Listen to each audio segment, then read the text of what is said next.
নজর রাখবো পরবর্তী সংবাদে।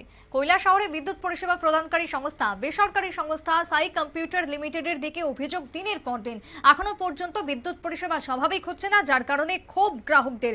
কৈলাসহর মহকুমা জুড়ে বিদ্যুৎ পরিষেবা একেবারে তলানিতে, যার ফলে বেসরকারি বিদ্যুৎ পরিষেবা প্রদানকারী সংস্থার দিকে অভিযোগ দিনের পর দিন। কিন্তু কোনো রকমের হেলদোল নেই তাদের। শুক্রবার দুপুর নাগাদ হঠাৎ করে ইছপপুর গ্রাম পঞ্চায়েতের সমস্ত মহিলারা একত্রিত হয়ে আজকে অফিস ঘেরাও করে বিদ্যুৎ দপ্তরের বিক্ষোভ প্রদর্শন করে, কিন্তু তারপরও বিদ্যুৎ পরিষেবা সচল হয়নি। অন্যদিকে গতকালই বিদ্যুৎ নিগমের পক্ষ থেকে বিদ্যুৎ দপ্তরের সচিব তিনি ঘোষণা করেছিলেন যে আজকের মধ্যে অর্থাৎ শুক্রবারের মধ্যে গোটা রাজ্যের বিদ্যুৎ পরিষেবা 100% স্বাভাবিক হয়ে যাবে। গতকালকেই নাকি 95% স্বাভাবিক হয়েছে। তাহলে কোথায় গেছে তার এই কথার দাম, এমনটাই প্রশ্ন তুলতে শুরু করেছেন রাজ্যের বিভিন্ন প্রান্তের সঙ্গে কৈলাসহরের মানুষজন। বিক্ষোভকারীদের কি অভিযোগ শুনুন।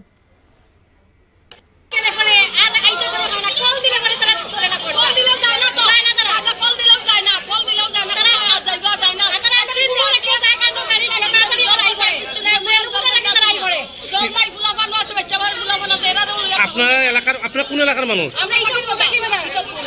কয়দিন ধরে এখানে বিদ্যুৎ নাই?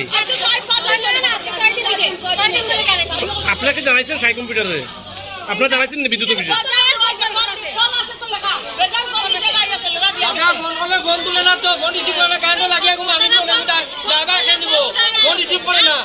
কয়দিন ধরে কারেন্ট নাই? মানুষের জল নাই। কোন কোন এলাকাত কারেন্ট নাই? 5 নম্বর 6 নম্বর ওয়ার্ড ডোডাত নাই। কোন কোন ইছপপুর রাস্তা ইছপপুর গাঁও সবার কারেন্ট নাই। ফুলবাড়ি আন্দি গাঁও সবার কারেন্ট নাই।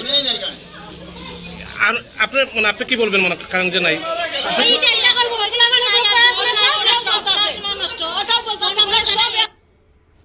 বিক্ষোভকারীদের বক্তব্য আপনারা শুনলেন। কৈলাসহরের ইছপপুর থেকে শুরু করে বেশ কিছু এলাকায় 4 থেকে 5 দিন ধরে কারেন্ট না থাকার কারণেই এই অভিযোগ।